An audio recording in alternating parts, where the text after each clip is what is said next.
Welcome to this episode of the Disease Du Jour podcast on the topic of equine infectious anemia, also called EIA and Piroplasmosis, with Angela Pelzel-McCluskey, DVM, MS.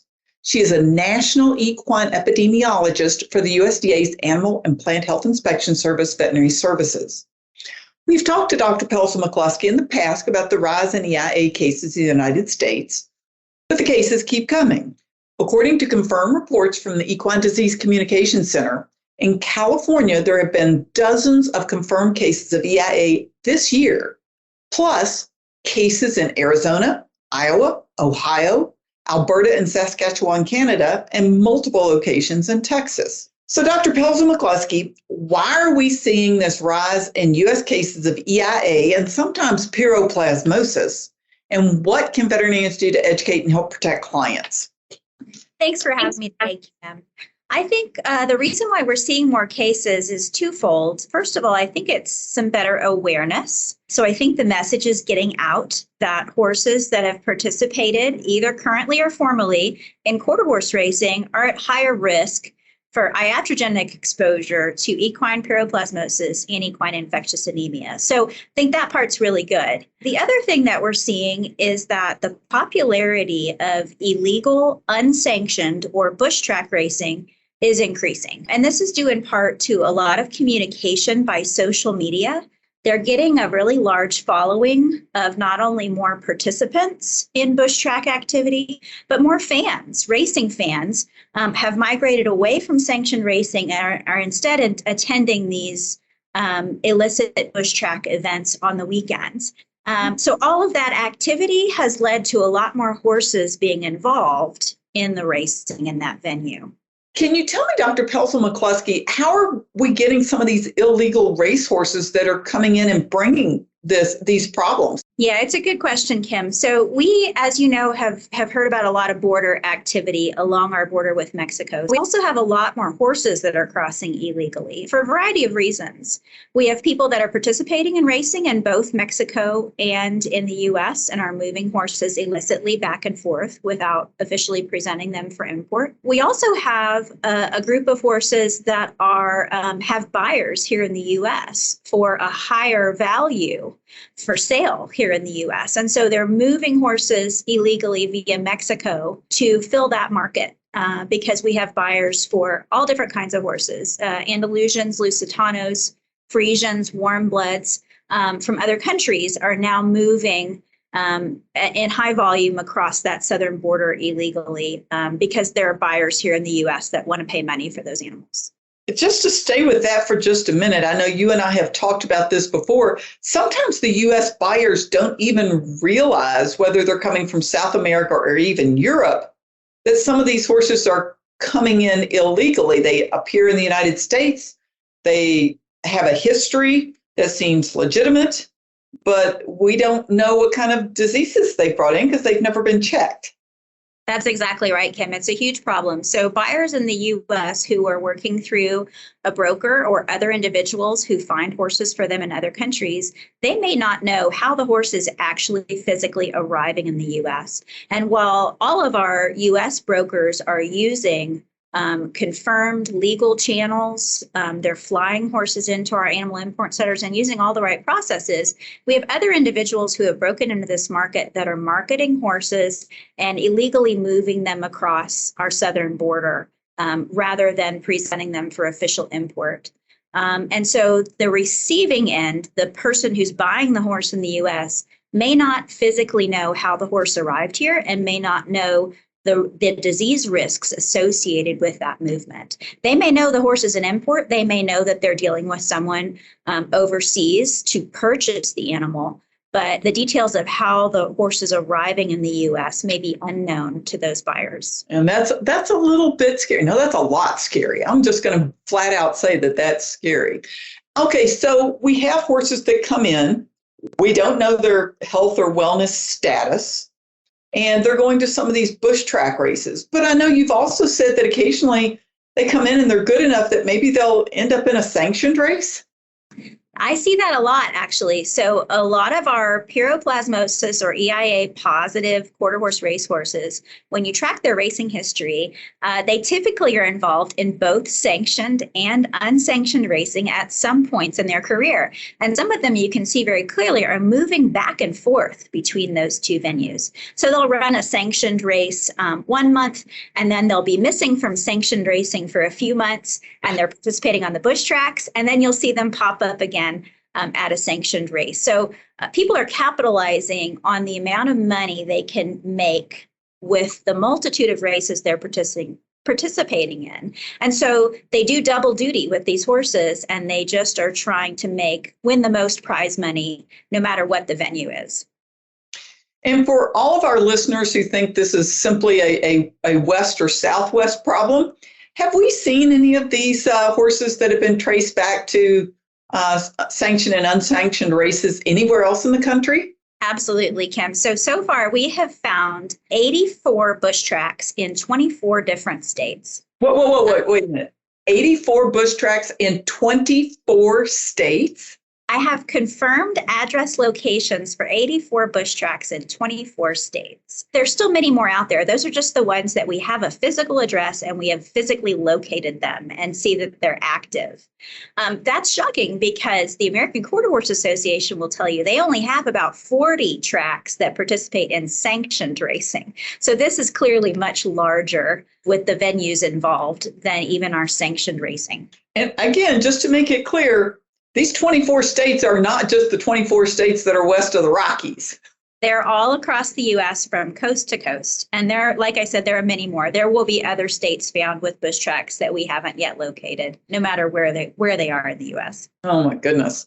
So let's go back and maybe do a little bit of refresher for the veterinarians on how these horses seem to be such a high population for EIA and piroplasmosis. What's going on with them? So horses that are participating in bush track racing are getting a large volume and frequency of injectables. So IV injections are very common. In fact, these horses are getting daily injections of something IV, and some of it may be innocuous, like vitamin buildups or bute or banamine or some sort of a muscle relaxer, some mild things like that. But many of the other horses are also getting blood doped. So we have direct IV administration of blood from one horse to another to increase its athletic performance.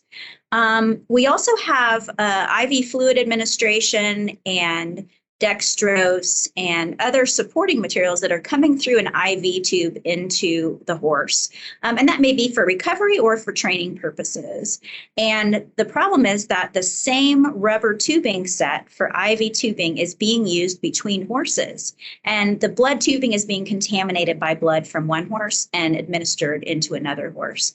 And because these are blood-borne diseases that we're talking about, both equine infectious anemia and equine piroplasmosis, are present in the blood, and very small amounts of blood contamination can move from horse to horse via these mechanisms.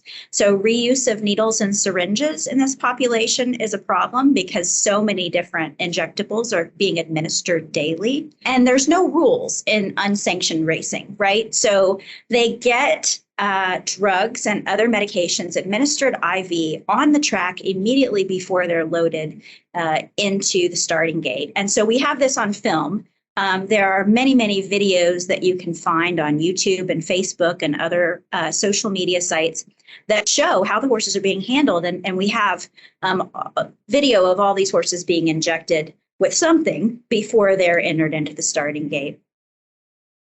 Oh, goodness. Well, besides not being great for the horses, it's really bad for the rest of the population because, as we know, these horses, no performance horse can maintain at a top rate forever. So these horses are getting out into the general population, which is where we're seeing some of these crop up.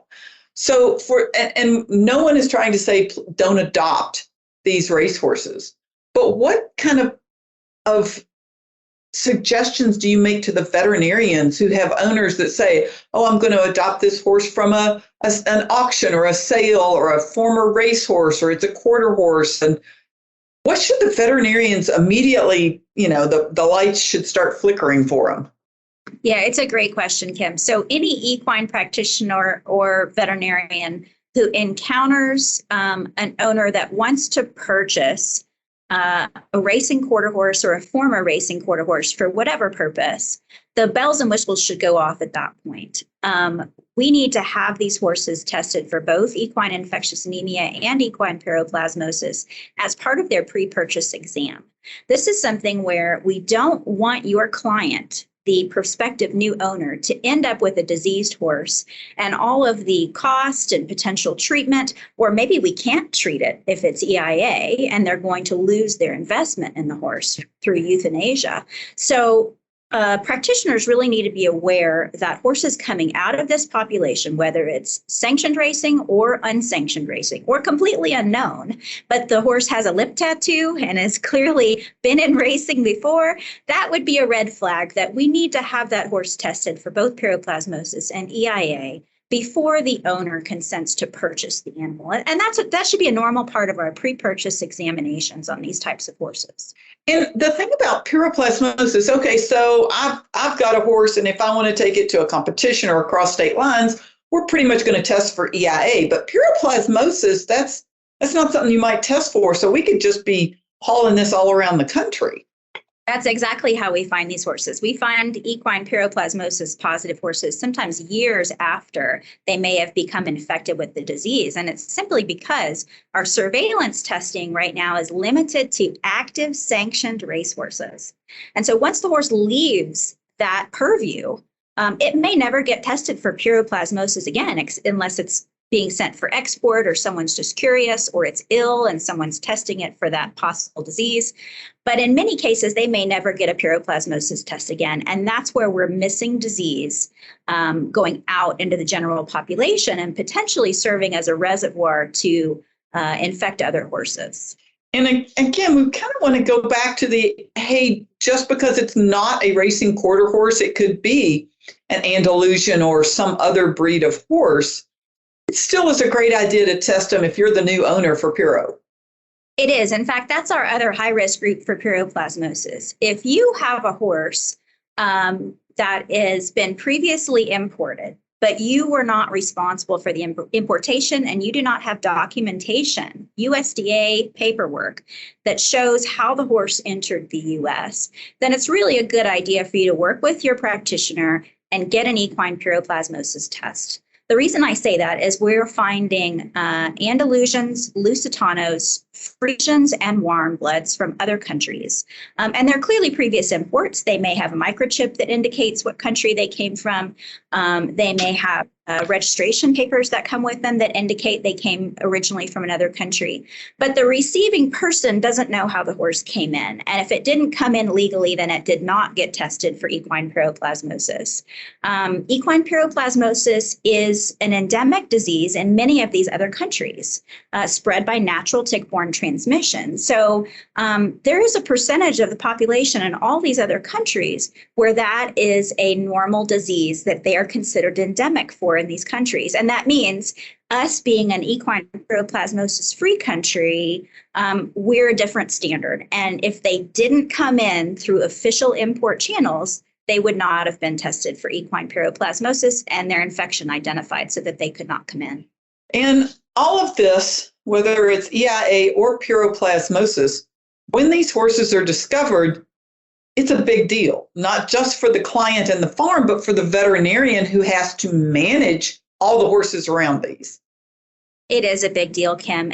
For our equine piroplasmosis horses, I would say the good news is that we do have a systemic treatment for them to clear them permanently of the organism. It doesn't work in all cases, but in the majority of horses, we are able to treat and clear them from their equine piroplasmosis infection. But it does take time. It's not a fast matter.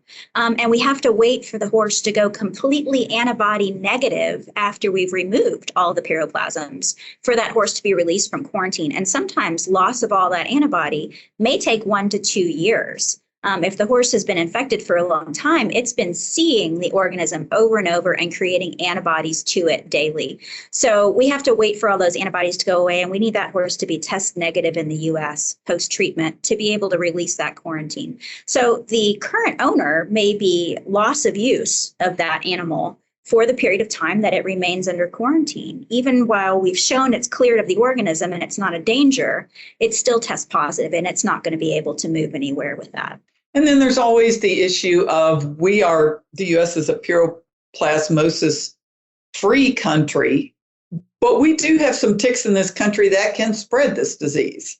That's exactly why, Kim, we do not want piroplasmosis infected horses to be turned out in pastures with competent tick vectors. And we do have multiple competent tick vectors in the U.S. that could be capable of transmitting this disease. The fact that we've remained a piro-negative country to this point is wonderful, but we want to keep it that way. And unfortunately, we have some new ticks that are now known as exotic ticks, but they're now established here. I'm thinking of the Asian longhorn tick, Haemaphysalis longicornis. That tick is very capable of transmitting both Theileria equi and Babesia cabali, and it can serve as a reservoir for those pathogens of equine piroplasmosis. So we have the playing field is changing right in front of us because we have new vectors that have entered our country that are very capable of transmitting this infection. And so our status, we may not be able to maintain that status, having no tick-borne transmission longer term, if we're allowing equine piroplasmosis infected horses to mix in with these populations of competent ticks. So we have the Piro horses that, again, when you get a horse and you think, oh, normal quarantine, put it out for a couple of weeks, make sure everything's good, take its temperature, they may never show anything, EIA or Piro horses. That's exactly right. So chronically infected horses with either piroplasmosis or EIA, or in some cases, they're co-infected with both pathogens, which is disturbing. Those horses may be clinically normal from the outside. They may be athletic and racing and training, and someone may not know the difference. They will usually hold a low-level anemia as part of their chronicity. So that is a clinical finding that you might see. But physically, the horse outwardly usually looks completely normal in a chronically infected case of either EIA or piroplasmosis. And the thing about EIA is because the biting insects can be a natural vector, that small paddock you may have kept it from touching noses with other horses may not prevent that horsefly from transferring that to other horses on your property. That's exactly right, Kim. So actually, we use the 200-yard rule. So we've found that the mechanical transmission by horseflies, stable flies, tibanids, so those are deer flies, those have mouth parts that hold the blood from the feeding that they just had on a horse. And the blood has the EIA virus on it. That fly, we found, can fly up to 200 yards before those mouth parts dry out enough to actually kill the EIA virus on the mouth parts and prevent transmission. So if you have horses standing within 200 yards of an EIA positive during an active vector season, you may get transmission in that situation. So part of our quarantine for EIA involves keeping EIA-infected horses at least 200 yards or more away from non-infected horses for the protection of the negative horses. And again, if you haven't tested a horse before you bring it to your property, the rest of your horses are then going to be in quarantine. That's exactly right. So even while we're testing horses out of quarantine, so let's say we find an EIA positive horse on a boarding facility premises, all of the horses on that premises and all of the horses within 200 yards are going to be placed under state quarantine and tested out as exposed horses. So even when we remove that positive, get it isolated or euthanize it, we have to wait at least up to 60 days to retest out all of the exposed horses in an attempt to ensure that they didn't get transmission and are incubating the disease when we first walked on the premises. So they get an initial test, and if they're negative at that point, we still have to do a 60-day releasing test. And sometimes we find new positives, which means the quarantine period has to start over for another 60 days. And that can be a long period of time to watch. Now, it doesn't mean that every horse is going to be exposed and have EIA, but you won't know until the 60 days is up and you test. And again, if you have another positive, then it starts over again. It resets the clock. That's true. It's unfortunate, but it does happen. So what else do we need to know about this situation where you have horses that basically, are carrying diseases? They're inapparent. What can veterinarians do to better protect the horse populations of their clients from these diseases? Well, Kim, I think equine practitioners need to spend more time talking to their clients about the horses that are in their care and where those animals lived the rest of their life. Most of us receive a horse that we didn't breed it and raise it from a baby. We got it from somewhere else. And so there's a portion of that horse's history that we're blind to. And practitioners really need to discuss with owners, what do we know about the past history of all the horses on their premises? And do those histories contain some sort of risk factor for a disease like EIA or Piroplasmosis? If we find those horses, then those horses need to be tested for whichever risky pathogen we're talking about. But I don't think that discussion is happening on a regular basis. I think the practitioners are very focused on meeting the chief complaint, why the owner called them out, right? And so there may not be as much discussion time about all of the other horses on the premises that the veterinarian may not be seeing that day for a specific ailment. And that's a really great point. Today's Disease Du Jour podcast is sponsored by the Prestige line of influenza vaccines from Merck Animal Health. There's a fine line in influenza protection. Only Prestige contains Florida 13, the most current influenza vaccine strain available. Prestige delivers advanced influenza protection against the most relevant flu strains circulating today. Get the upper hand on influenza with Prestige flu-containing vaccines. Learn more at mercanimalhealthusa.com. Is there anything else that you think we need to talk about? I mean, maybe just re-emphasize on some of these things that veterinarians really need to be aware of, because they can rock your world if these diseases get into some of your barns.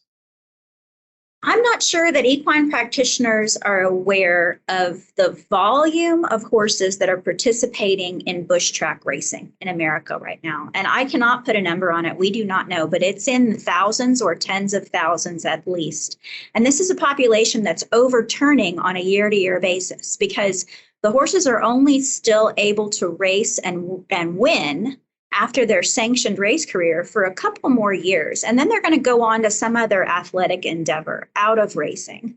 And so the volume of horses coming out of this risky population is increasing year to year to year. And these horses are going on and living the rest of their lives potentially with one of these chronic diseases that may serve as a reservoir and infect other horses that may not have ever participated in bush track racing or sanctioned quarter horse racing.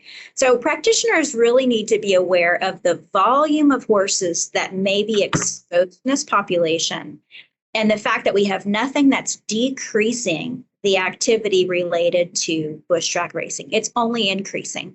And the social media and the popularity of it in the general public is also increasing. So there's nothing that's going to reduce the number of exposed and infected horses coming out of the population at this point. We've done a lot of education and outreach to both sanctioned and unsanctioned quarter horse race participants. And some of them get the message, and many of them don't get the message or don't care to acknowledge the message or do anything different with what they're doing. And that is probably one of the scariest things, is that we really don't know which horses are carrying these diseases and which ones are free of them. And, that could have been 2 owners ago from the horse that you got, and the last two owners had no issues, but the last two owners didn't test. Exactly right. The way that horses change hands in the U.S., the frequency of that activity, and the movement of horses geographically across the U.S. means that a new owner may be completely blind as to what this horse has done previously or where it's been previously. So that's all serves as a risk. If you don't know where they've been, you don't know what they've been exposed to. And is there anything else that you would like to add for our audience today about this issue that's going on in the United States?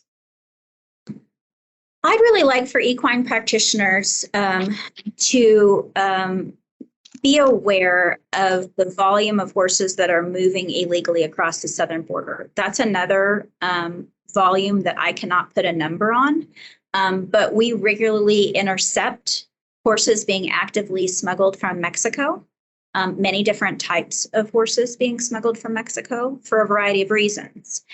So that tells me that I'm looking at the tip of the iceberg for what we actually intercept. Most of the diseased horses that I find that ended up being horses that were smuggled across from Mexico, we never intercepted them. I'm finding them with the disease after the fact, sometimes many years after the fact. And I think the most disturbing part of this is I'm finding a lot of these in the sport horse population. And so while we've been talking about quarter horse racing and bush tracking, practitioners need to think of the other segment of their clients. We have sport horses that are competing at very high levels for many years in the U.S.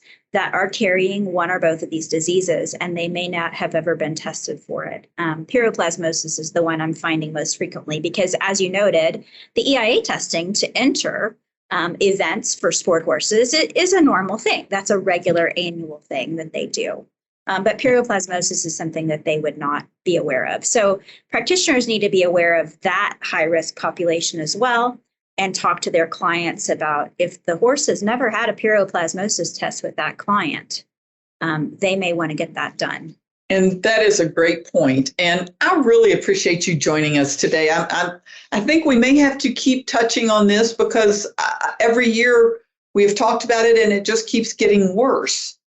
So it seems to be either we're finding the cases more because we're getting better at finding the cases and doing the testing, or we may have an increased incidence of this, and it's hard to tell which it is. Certainly, for both of the difficult pathways we've talked about, the bush track racing and the illegal movement of horses from Mexico, we have no solutions in the U.S. at this time to stop either of those activities. And I think that's the key point here. There's nothing that says that in the near future, this problem will go away. It will not. We have no solutions in the mix to turn off these spigots of disease risk. I'm just going to, before I do my little exit, I'm just going to repeat. It has been found in 84 different unsanctioned tracks have been located with addresses, bush tracks, in 24 states. So if you think that you are not seeing this in your area, how many states surround the state you practice in? And it's probably in one of those states if it's not in yours. There's a new tidbit to report as well, Kim. So just last year, for the first time, we actually found standard-bred bush tracks. Oh, goodness. So a different population, not quarter horse racing, but standard-bred racing. And the interesting thing was they're actually riding these horses. They're not using the carts. Which looks to be a very jolty ride to me, but that is how they're racing them, is they're trotting and pacing them with a rider on board in an illegal bush track setting. So I don't know what all different injectables those particular populations are getting, but it's a similar cadre of people involved. And so I can imagine that we have similar problems there. Well, and with the price of horses going up and the number of horses being bred down in this country, I'm sure people are going to end up being offered one of these horses at some point if they are looking for them. So again, just let's be alert, aware, and try not to pass these diseases on to other horses. Great idea. Love that plan. Okay, well, we want to thank everybody for listening to Disease Du Jour, and really thank you, Dr. Pelzel-McCluskey, for joining us today and helping educate us so that we can be kind of the bulwarks that stop the spread of some of this. And a special thanks to our 2022 sponsor, Merck Animal Health. You can listen to Disease Du Jour, of course, on any of your favorite podcast networks. And if you have any questions or suggestions, send an email to me at kbrown, that's the letter K Brown, at equinenetwork.com. Disease Du Jour is a production of the Equine Podcast Network, an entity of the Equine Network, LLC.